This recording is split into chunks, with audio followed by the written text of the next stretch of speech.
Welcome to the November 20th edition of Colorado Inside Out Postgame, a special web-exclusive production here on Channel 12.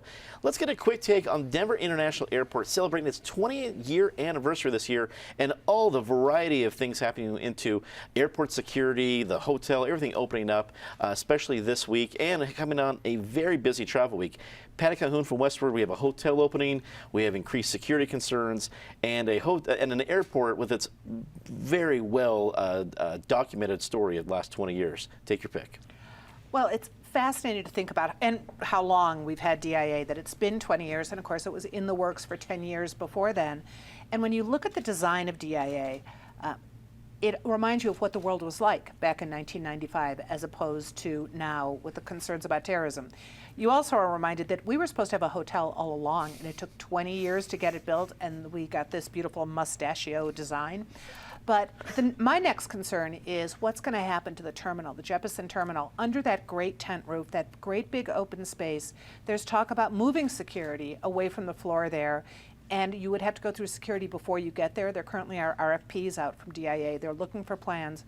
So you would essentially turn that terminal, which is a beautiful space, into the world's largest shopping mall, only for those who have already passed through security, which I think would be a real waste of that at the airport. So we have a lot of issues coming up. We'll have to see if light rail is going to work. We're going to have to see if people are going to be able to cart their suitcases all the way from the light rail stop to Union Station because we were too cheap to build a moving sidewalk. We've got some things still to see how they work out. Someone's got like an airport Segway business out there. They make millions. Mike Krause from the Independence Institute. DIA has done I think a pretty good job of meeting some pretty high expectations, and I think in Denver we take it for granted. It's a very busy airport. I just did some flying nationally and internationally.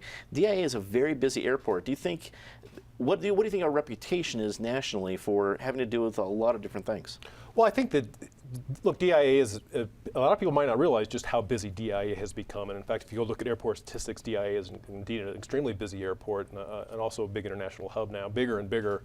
Although it's a frustrating airport because it's so beautiful, and it's so beautiful inside, especially in the Jeppesen terminal. But then they have these bizarre design issues in there that go back, almost like they were designed after like it was a Soviet Russia architect, where you pile off people off of 4 train cars into one narrow staircase going up.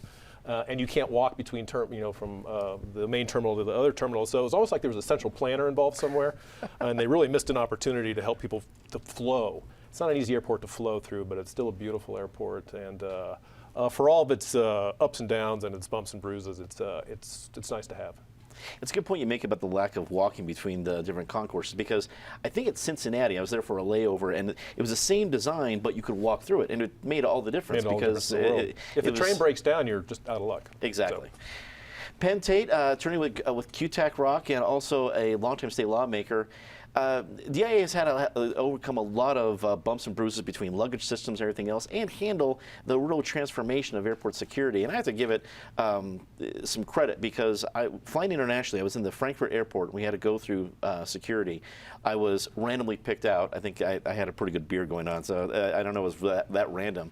But for extra screening, well, I thought, I don't know what to expect. The extra screening was the little X-ray booth that they have for everybody at DIA. Something myself, the extra effort internationally, at least in the Frankfurt airport, was what everybody got at DIA. So it made me think we're doing some things right. When you look at DIA, what are your impressions, especially on its 20th anniversary? Well, when I look at DIA, the first thing that comes to mind to me is the people of the state of Colorado ought to be congratulated.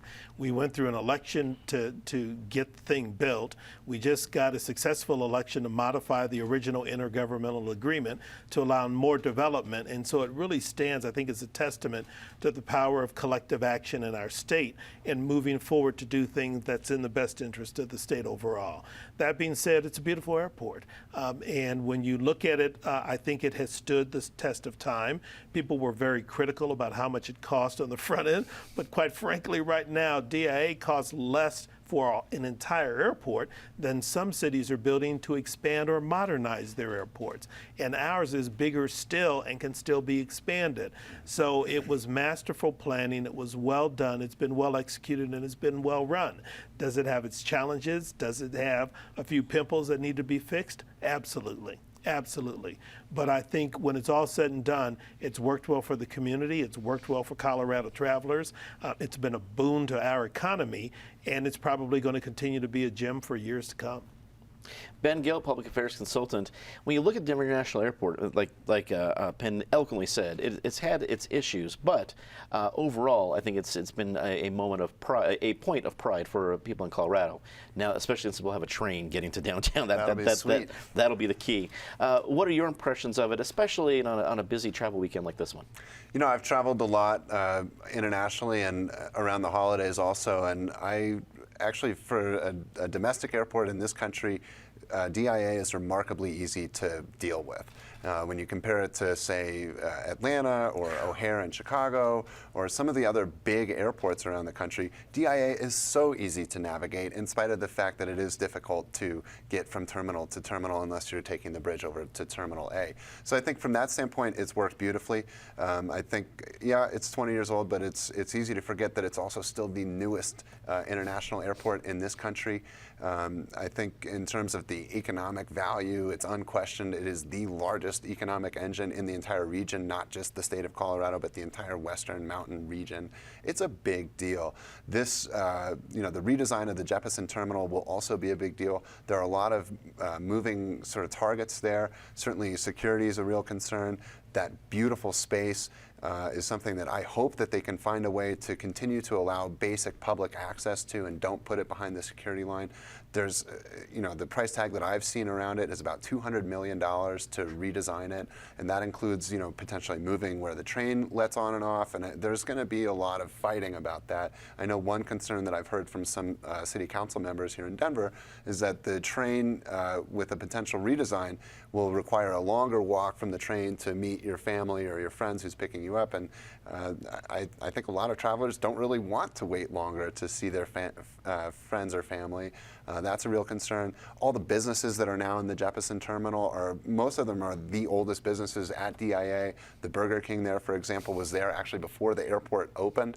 All of those contracts will come up, and that's an important thing to think about also, because all of those business owners are small business owners who are local and in many cases minority owned. So a lot of questions are surrounding how it will be done and if it will be done right.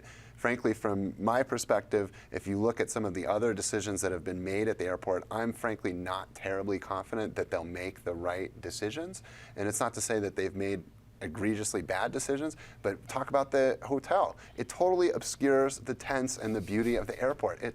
It's terrible from that perspective. It's a cool looking building, fine, but it blocks the cooler looking building. So hopefully we can get our priorities straight and do a little bit better job inside the terminal.